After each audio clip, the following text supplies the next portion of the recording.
ame Allah taala deli limaniya ani sutura ni garjiga ɲuman ala ka di anan baden silamɛw bɛɛ lajɛlen ma ame Allahu deli ɲuman bɛɛ lajɛlen na deli jamana in fitinɛ ala ka duga hɛrɛ la ala ka kisi di fasoden bɛɛ ma Allahu kana shito janfala ala kana shito namarala ala ka labanko ɲuman dan bɛɛ ma k'an ka kafow laban arjina kɔnɔ ala kira horoma kama salatu barka kama salli ala Muhammad wala alhamdulillah komi an karamɔgɔ kɛ anan balimakɛ a fɔ cogo min n'o ye Alhaj Omar Keita an ka wala a bɛ ala kira ka taariku de kan halisa Muhammadu min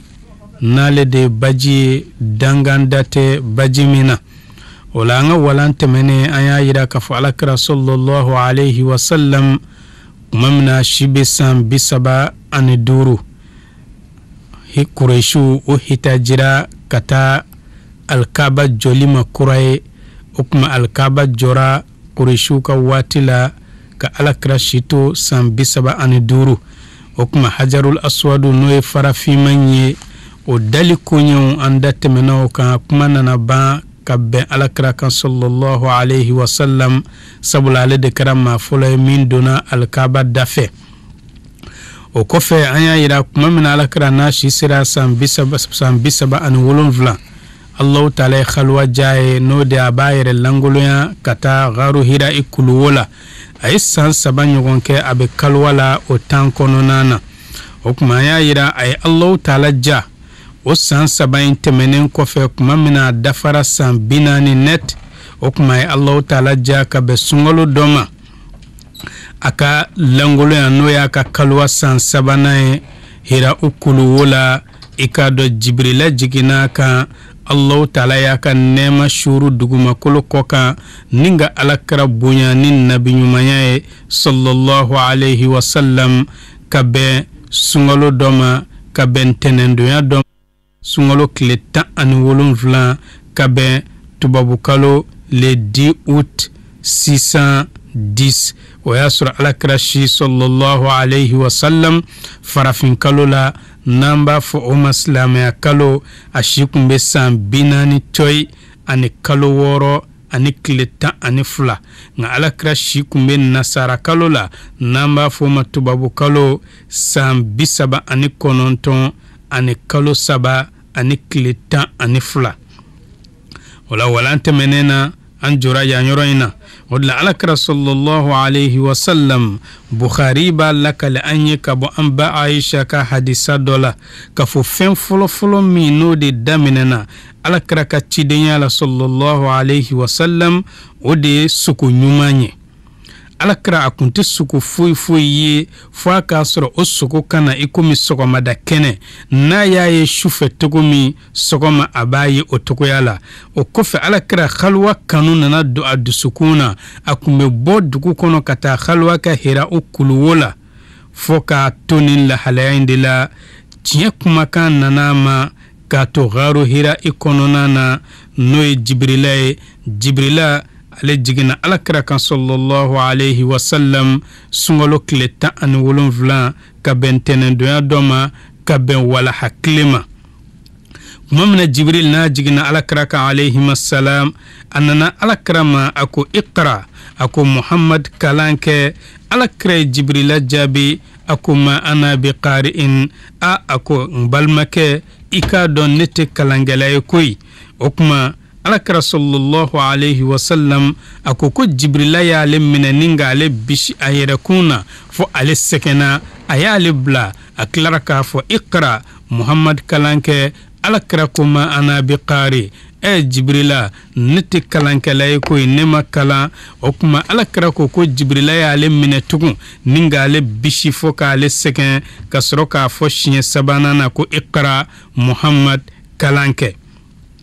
o la an ka diinɛ cɛba dɔ bɛ yen n'o ye Abu Shama ye i komi a bɛ Fatul Bari fana kɔnɔ cogo min ale ko mun de la alakira ye 10 ka segin kɛ ma ana bi qari k'a fɔ ko ale tɛ kalankɛla ye ko alakira ye 10 kɛ nin kumakan in kan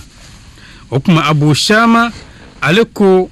ko kumakan ko alakira k'a fɔ Jibrila ye ko ne tɛ kalankɛla ye ko a laɲini bɛ se ka kɛ a ka laɲini fɔlɔ o kuma alakira y'a yira Jibrila la k'a fɔ i k'a dɔn ne ye kunfin de ye ma sɛbɛnni kalan wa ma kalan yɛrɛ fɛnɛ kɛ mɔgɔ bolo o kuma alakira y'a yira Jibrila la k'a fɔ tiɲɛ na ale tɛ kalankɛla ye a tɛ se ka kalan kɛ o kuma a ye filanan min fɔ ma ana bi qari ne tɛ kalankɛla ye k'o de ye ka Jibrila kumakan jɛlen na an balimakɛ min jɛlen don ni namara tɛ a la tiɲɛ na ne ma deli ka sigi karamɔgɔ kɔrɔ ka walan ta o kuma a y'a fɔ sabanan min na ma ana bi qari k'o de ye ka Jibrila lafaamuya k'a fɔ ale tɛ kalankɛla ye o la kodɔn min bɛ alakira bisili la Jibrila bolo sabula Jibrila kun bɛ se ka jigin alakira kan ka sɔrɔ a ma bisi o kuma Jibrila y'a bisi mun na o cɛban y'a yira an na tugun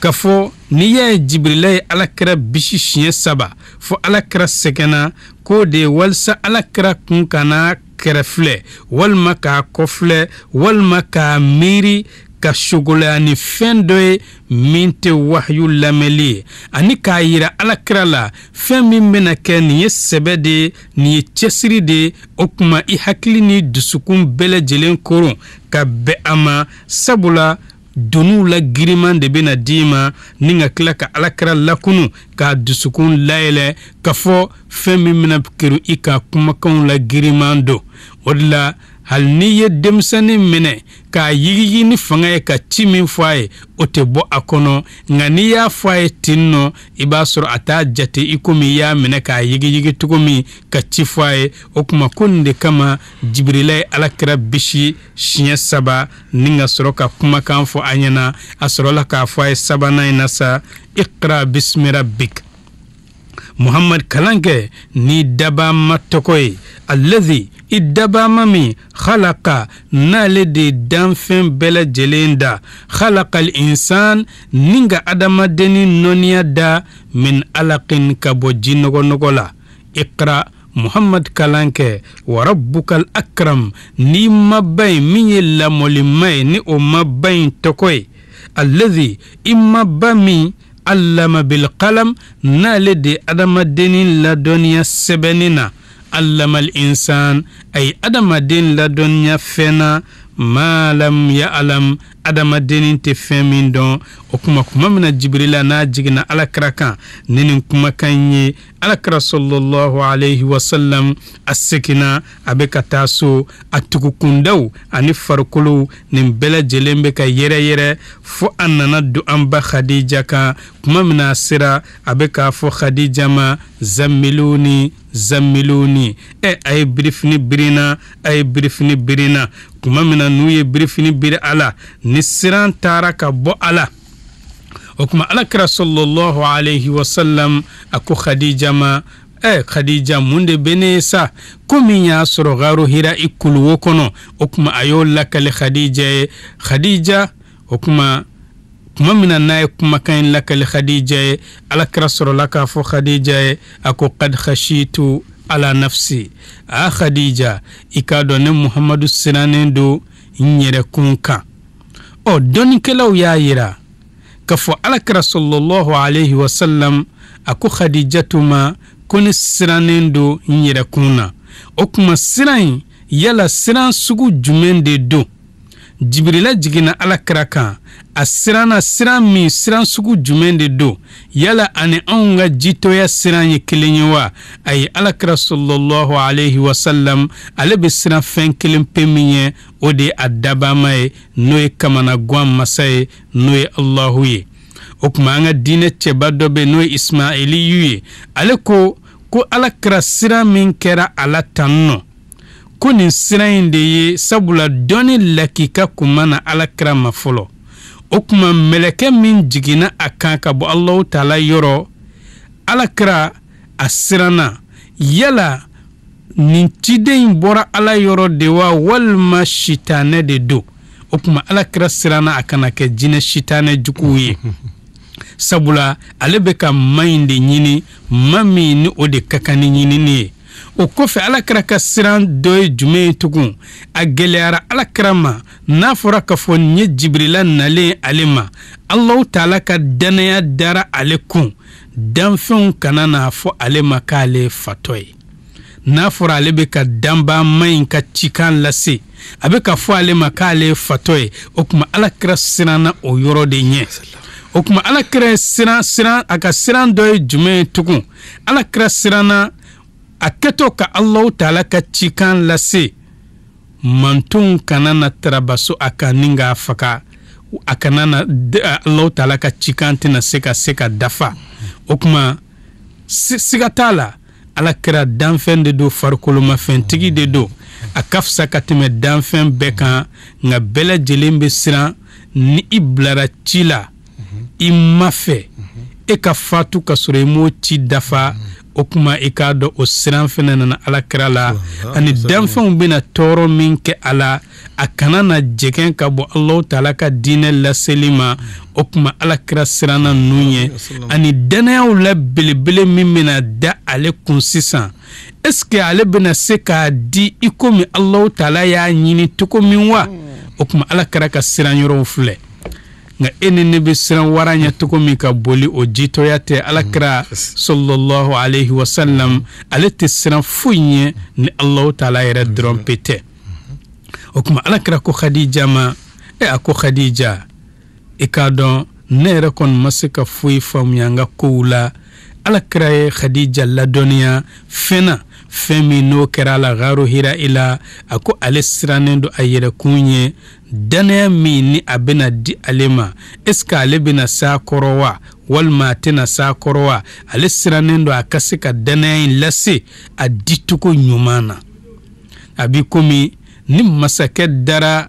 kɛlɛ generali min na k'o bila sɔrɔsiw ɲɛ ko ka taa jamana kumabɔ i b'a sɔrɔ o kɛlɛ generali a sirannen de do waati bɛɛ mun na est-ce que jamana bɛna se ka kumabɔ ni ale ye wa ou bien ale bɛna dɛsɛ ka mission in dafa o kuma o siran sugu de do alakira sallallahu alayhi wa sallam kuma min na n'a ye nin fɔ Khadija ye Khadija ko alakira ma kalla ako Muhammad i kana siran abshir i nisɔndiya ni Khadijatu kalela ala la la yukhzika Allahu abada Allahu Taala te e Muhammadu malo abadan ati kuma jigin e Muhammadu bena shinji tugu dugu in kono ya shinji minu ni tugu tu ula tugu wa e Muhammadu bena kumakanw na tiɲɛ fɔ dugu in kono ya e Muhammadu bena gɛlɛyaw ani tɔɔrɔw e bena doni ta dugu in kɔnɔ ya wa e de bena kɛ dunan fanana ye dugu in kɔnɔ ya e de bena tiɲɛ dɛmɛ lahalaya kelen kelen bɛɛ lajɛlen kan nin dugu in kɔnɔ ya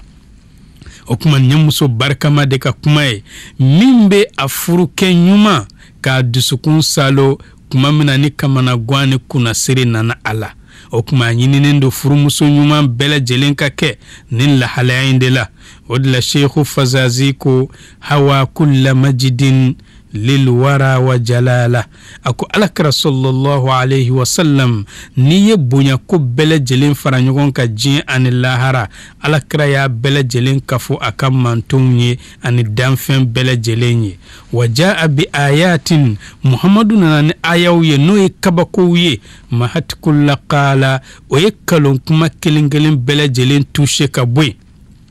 faman shakka fihi ako nga ni mao masikara Muhammadu ka cidenya la fa huwa hilfu dalala ko tigilama kon kera fili jenyogon ye afil haqqi shakkun ako yelao tiɲɛ yɛrɛ kuma kan sika bɛ alawa ba'da alfi dalala daluya bakelen tɛmɛnen kɔfɛ taqaddamaha dhikrun ako alakira kofoli o kɔnna alakira ɲɛ madadaharu waati tɛmɛnenw na kabini an fa Adama fo kana bila Isa la alakira bɛ ka kofɔ wa yuqra'u wa alakira ka kunyew u bɛ ka kalan danfɛn bɛɛ lajɛlen sigilen do ka cɛba in kɔnɔ n'o ye Muhammadu ye sallallahu alayhi wa sallam o kuma alakira sallallahu alayhi wa sallam a si sera san 40 Jibrila jiginna kan cidenya dira ama o de la Allahu Taala ko ama Qur'an ba in kɔnɔ ako Muhammadun Rasulullah i ka dɔ siga t'a la Muhammadu ye ale Allahu Taala ka ciden de ye walladhina ma'a ma munun tukulendo Muhammadu ko ikomi Abu Bakr Siddiq ashiddau ala al-kuffar ako ma munun dofne be ako nonu ye ma gelawye kafiru kan ikomi Umar ibn al-Khattab ruhama bainahum ni yuye uyire dama be hina nyogona tukumu be makari nyogona iba fo kun nun sika shekantige ikomi Uthman ibn Affan tarahum ruk'an sujada ibuye wati be ube kumere mina de la ube sujudu de la ikomi Ali ibn Abi Talib yabtaghuna fadlan min Allah ube kanin kedi fasamantiya nyinin kama Allah ta'ala yoro ikomi ma tanto min nisojara ni arjine noy Talhata bun Ubaydillah Zubair bun al-Awwam Abdurrahman bun Auf Sa'ad bun Abi Waqas Sa'id bun Zaid Abu Ubaidata Amir bun al-Jarrah okma kika don nun kon meka fasamantiya de nyini kabo udaba mayoro simahum ako alakraka sahaba nunu tamashien fi wujuhihim abu nyedaw de la min athari sujudu yere cheya ko jugu fe ni yu nyedaw laje ibe alabato tamashien u nyedaw la oluka sujudu a cheya de noro ana tamashien ani ten dako jugu duguma iba soro fimambe botena nga mafo kafanga tan teunda duguma ningo tireke foka jako ya fimambo la iba soro fimambe do tena nga niyu nyeda ye iba foko shitana nyeda okuma osugu ya okote nga limanya na e fimambo maoma tena ni ala jon nyedara ika nyeda be noro hal na ya soro ite duminike kafa okuma dhalik akoni min folen flen nyeta no e ala kraka sahaba u mangutuye kafo watamashien be utinda lade ko ikadon mathaluhum fi Taurata de konona na no e torae min jigina nabila Musa kan ko ala kraka sahaba u mangutulendo o kitabu yin kono nin togo ya keleina o kofe Allah ta'ala klara ka ala kraka sahaba u mangutu fotugun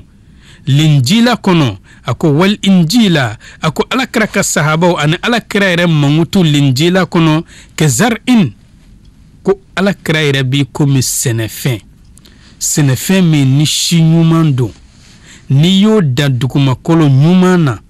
ni jinana okan no fonina akhraja shat'a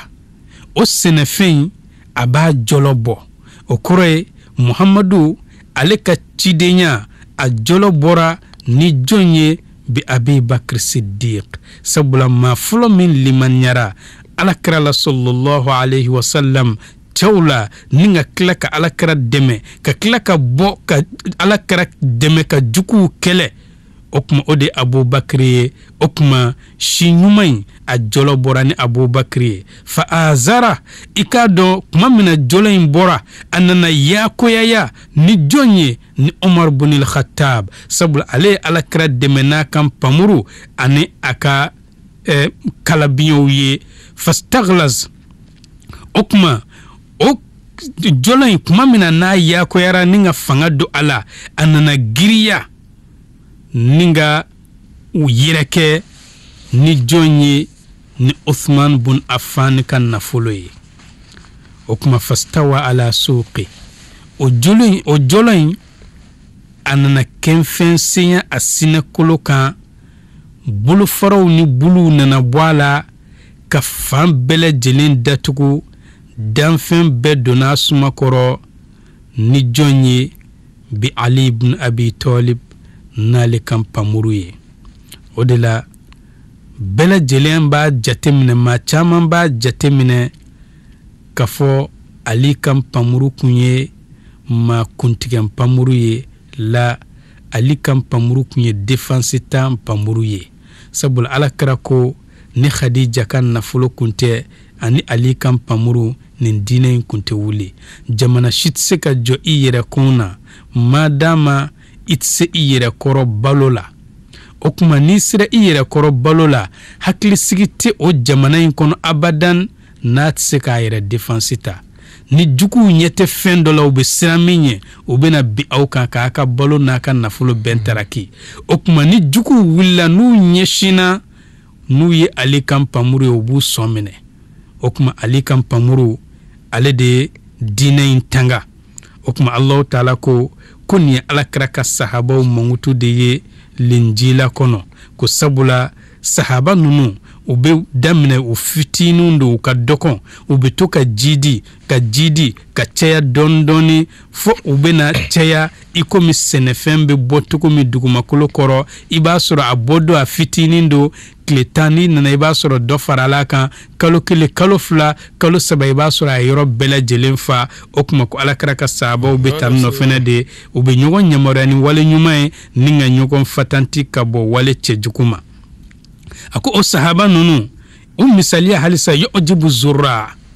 ni sɛnɛkɛla ye sɛnɛfɛn wuli cogo ɲuman ye a bɛ ja a ye o kuma limaniya jɔn fɛnɛ ni ye alakira ka sahaba ninnu ye u bɛ alakira kɛrɛfɛ cogo min u nɔrɔlen don alakira la cogo min u bɛ ka alakira tanga cogo min sahaba ninnu bɛ kojɛ i ye kojugu o kuma sahaba ninnu nɔrɔ cogo alakira la o bɛ kɛ mun kama liyaghiza bihimul kuffar walisa kafiru n'u ɲɛ dara u kan dɔrɔn u bɛ fujunu ni u ye ikom Umar bin al-Khattab don mina ale silamɛyara a ko Allahu taala tɛ bato cogo gindo la bi kɔfɛ o kuma an bɛ bɔ ka Allahu taala bato kɛnɛ kan o kuma nin don kafiru fujunu na kosɛbɛ o kuma Allahu taala ko wa'adallahu alladhina amanu Allahu taala ko nye maaw layidu maa minnu limaniyara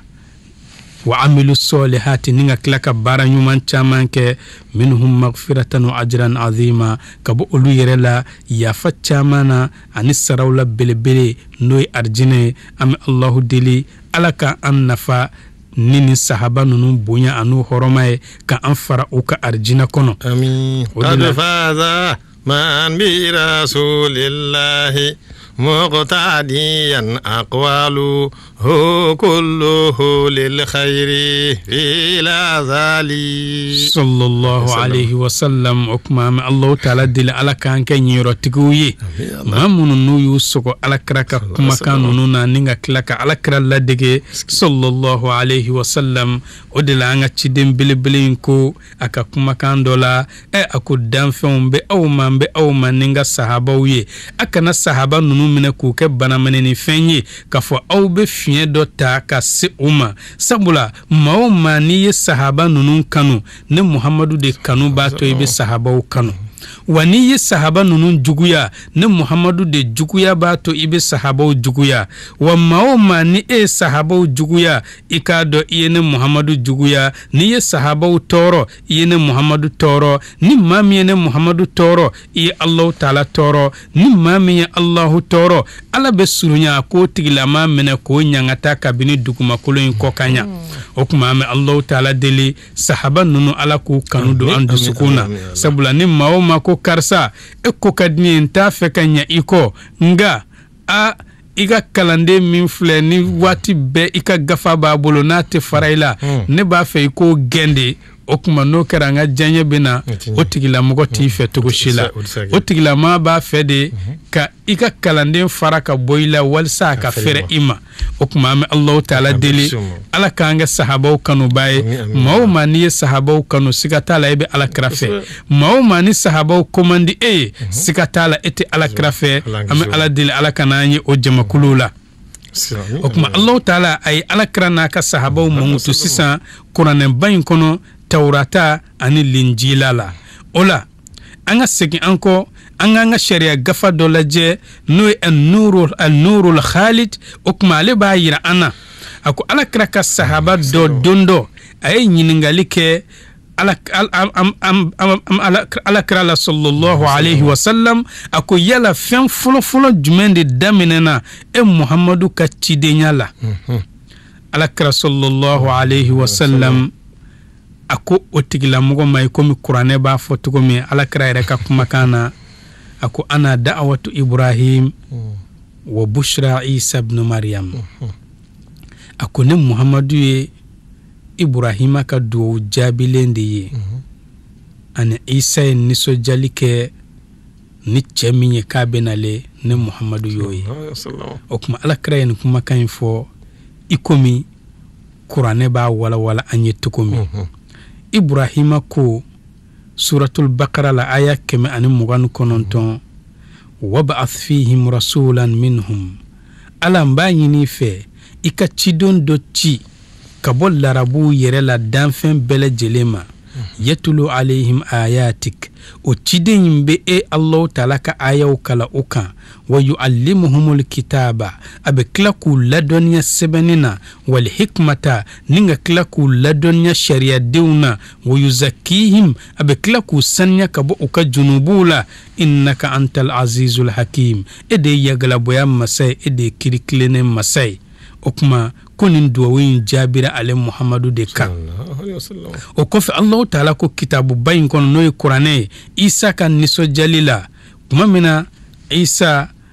ni a ko wa idh qala Isa ibn Maryam a ko Muhammad hakili jigin kɛ tuma min na Isa ko min ye Maryama den ye ya bani Israel ya bani Israelakaw n'o ye Yakuba denw ye inni rasulullahi ilaykum ne Allahu taala ka ciden de ye kana aw ma musaddiqan lima bayna yadayya ne Isa bɛ tiɲɛtigiyali kɛ fɛn na fɛn min ni o kɔnna ɲɛ mina tawrati kabini tawrata kumakanw na ne Isa bɛɛ kumakan bɛɛ lajɛlen tiɲɛtigiya wa mubashiran ne Isa bɛna kɛ nisɔndiyalikɛba ye aw ye fɛnɛ birasuli ni ciden dɔ de ye ya'ati min ba'di o ciden bɛna ne Isa kɔfɛ ismuhu Ahmad o ciden de tɔgɔ ye ko Ahmad n'o ye Muhammadu sallallahu alayhi wa sallam falamma ja'ahum bil bayyinat agunga kuma mina ni o Muhammadu nana danfɛnw ma n'o nana bani Israelakaw yɛrɛ ma ni daluya bangenenw ye ka fɔ ko Isa ye ne ka nisɔndiyalikan fɔ aw ka gafa kɔnɔ qalu bani Israelakaw ko hadha sihrun mubin e bɛ kana ni kumakan minnu ye tan ani i bɛ kana ni waliya minnu ye ninnu ye kɔrɔtɛw de ye kɔrɔtɛ minnu ni o bangenen do o kuma u ma sɔn ka tugu Alakira kɔ ko sabula Alakira ma bɔ olu ka kabila la an b'a fɔ Alakira sallallahu alayhi wa sallam ale ma sin ka cun mɔgɔw kan cunga bangeli la k'a fɔ ko maa si kun t'a dɔn ko Alakira bɛ nale k'a sina ka cun ten mɔgɔw ka sin k'a fɔ nabi ɲuman kura bɔra la o ma kɛ Alakira ye nabi ɲuman de ye nabi ɲuman min ni nisɔndiyali kelen kelen bɛɛ lajɛlen dafara n'a nali ye kabini san yirikaw kabini an fa Adama a bɛ ka nisɔndiyali kɛ ko ciden dɔ bɛ nale o ye Muhamadu ye n'a nana aw k'aw hakili to a la o kuma Alakira nɔɔrɔ tun bɛ kɔsolo minnu na bɛɛ lajɛlen tun bɛ ladili kɛ fɛnɛ ni nɔɔrɔ ninnu ye wa diɲɛ bɛɛ lajɛlen tun bɛ Alakira kɔnɔli la sabula nisɔndiyalikan nana kitabu kelen kelen bɛɛ la k'a fɔ Alakira bɛ kɔfɛ kana o de la n'a ye Tawrata lajɛ n'an b'a fɔ a ma Tora ni o de ye Nabilayi Musa ka gafa ye o kuma ko a nana o Tawrata kɔnɔ ko Allahu taala ka yamaruya nana sina ala k'a fɔ Allahu taala ka hinɛ a n'a ka fasamantiya k'a bɛ n'o bɔn adamadenw kan ko o kumakan in ko o bangena sina ala sina ko o ye yɔrɔ de ye yɔrɔ min ni Allahu taala kumana Nabilayi Musa fɛ n'an b'a fɔ a ma turi Sina kolo a ko o nɛɛma min filɛ nin ye ni ne Allahu taala y'o di Musa ma dɛ ko o de ye nabi ɲumanya ye o kɔfɛ Allahu taala nana yenge Sa'ir o kuma a bɛ fɔ de ma Palestine Yahudiya kan na o kuma ko welewele da kan kɛra ka bɔ Faran kulu la Faran o kuma a bɛ fɔ o de ma Maka Yahudiya kan na ko Allahu taala ka nɛɛma nana yenge ni wahayu tili ye kana Nabilayi Isa ma k'a fɔ ko yengeli min ni o bɛ ka kɛ Isa kan ko o de ye nisɔndiya kumaw la belebele ka bɔ Allahu taala yɔrɔ ni nabi ɲuman bangeni ye nabi ɲuman min n'a bɛna bɔ Faran dugu kɔnɔ n'o ye Maka ye o kuma Tora ye nin kumakan in fɔ o y'a sɔrɔ Isa mana ka fɔ nin wahayu in bɛna jigin Isa kan o kuma ko n'o jiginna Isa kan Isa fana bɛna danfɛnw la nisɔndiya ni kumakan dɔ ye ka fɔ ciden dɔ bɛna bange kana ale kɔfɛ o kuma o ciden bɛ bange Faran o kuma Faran o de ye Maka ye Yahudiya kan na sabula a nana Tawrata yɔrɔ wɛrɛ la ka fɔ Ibrahim ko a y'a denkɛ to Faran n'o ye Ismaila ye o kuma bɛɛ lajɛlen b'a dɔn Ismaila ma to yɔrɔ wɛrɛ ni Maka wolon kɔnɔnaw tɛ o kuma nin kumakan in ko nin bɛ Tawrata kɔnɔ min ye Nabilayi Musa ka gafa ye o kɔfɛ k'i k'a dɔn bangele kun kɛra cɛ dɔw ni ɲɔgɔn cɛ i komi Abdullah ibn Amr ibn al-As ani Abdullah ibn Salam ani Ka'ab ibn Ahbar ko i k'a dɔn ninnu kun bangenen do kosɛbɛ k'a fɔ ko ninnu de bɛ Taurata ani Linjila dɔn ka tɛmɛ u tile mɔgɔ bɛɛ kan ni mɔgɔ minnu filɛ ninnu de kun bɛ Taurata dɔn kojugu ninnu kun bɛ Linjila dɔn kojugu ko a lakalela ka bɔ ninnu yɔrɔ ka fɔ Taurata kɔnɔ Taurata min ni a kuma bama yɛlɛma i komi an ka bitaw bɛ cogo min Taurata yɛrɛ hakika kɔnɔ ko nin cɛba ninnu ko a bɔ o kɔnɔna na ka fɔ ko ya ayyuhan nabi ya nabi ɲuman inna arsalnaka masa taala ye ci shahidan shere de ye wa mubashiran nisɔjalikɛbaa de ye wa nadhiran sɔnsirannibaa de ye wa hirzan tangalan de ye lil umiyina kunfinw ye anta abdi i k'a dɔn de ne ka jɔnkɛ ye wa rasuli ani n ka ciden sammayituka ne Allahu taala ye Muhammadu wele al-mutawakkil ko jɔn min bɛ a yɛrɛ wakali siri Allahu taala la o kuma lakalela ko ni aya in kun bɛ Taurata kɔnɔ o de la n'an y'a jate minɛ kuma min na n'an bɛ ka tahiya kalan an bɛna fɔ annahu Abdullah wa rasulu ka fɔ ala kira Allahu taala ka jɔn do a ka ciden do o kuma k'a fɔra Taurata kɔnɔ anta abdi wa rasuli o kuma Allahu taala ko i k'a dɔn ne Allahu taala ye n tɔgɔ dɔ ni k'o kɛrɛnkɛrɛn Muhammadu ye ani mangutu dɔ k'o kɛrɛnkɛrɛn Muhammadu ye n'o de al-mutawakkil o de la ni danfɛn bɛɛ lajɛlen jɛra ka Muhammadu kɛlɛ i k'a dɔn ni danfɛn bɛɛ jɛra ka Muhammadu juguya ni danfɛn bɛɛ jɛra k'u bɛ Muhammadu senkɔrɔ cɛ i k'a dɔn sikisɛ kelen tɛ yɛrɛ ka bɔ Muhammadu la nabi ɲuman fɛn o fɛn a bɛɛ lajɛlen ka jigisɛmɛ plafond de bɛ a la nka Muhammadu ka jigisɛmɛ o ye ko kɛrɛnkɛrɛnnen de ye danfɛn to plafond dɔ ni Allahu taala yɛrɛ kelen pe tɛ ko o de kama n ye Muhammadu wele Taurata kɔnɔ ko al-mutawakkil nabi ɲuman min n'a ka ko bɛɛ sɛmɛnen do Ala la leisa bifadhin i k'a dɔn nabi ɲuman in maa tɛ min bɛ kumakan jugu seri maaw kan wala ghalizin maa dusukun gɛlɛn fɛnɛ tɛ wala sɔkhabin fil aswaq a tɛ kalokalokanw fɛnɛ fɔ sugu fiyɛ la wala yadfa'u bisayyi'ati sayyi'a a tɛ tɔɔrɔ kɛ ka tɔɔrɔ ɲɔni walakin nka nabi ɲuman in ya'fu a bɛ hakɛ to wa yaghfir a bɛ tila ka yafa wala yaqbidahu Allah Allahu taala tɛ nabi ɲuman in ni minɛ abadan hatta yuqima bihi al-millata al-awja fo diinɛ minnu kɔnna a ɲɛ ni olu maaw nana diinɛ in jɛkɛn u ka cidenw fatulen kɔfɛ fo Allahu taala ka nin diinɛ bɛɛ lajɛlen tilen ni o Muhammadu ye bi an yaqulu fo danfɛn bɛɛ lajɛlen ka taa fɔ la ilaha illallah Muhammadun rasulullah sallallahu alayhi wa sallam o kuma ko nin kumakan in nin bɛ Taurata kɔnɔ wa a bɛ Nurul Khalidu fɛnɛ kɔnɔ i komi n'a ye Musnad Ahmad lajɛ an bɛ nin kumakan in fɛnɛ sɔrɔ ye o kuma n ye Taurata kumaden dɔ ye a b'i komi an ka waati fɛnɛ korona ni Allahu taala ye an si jɔ ka sigida wɛrɛ kɔnɔ o kuma Taurata ye kumakan minnu fɔ Alakira nali la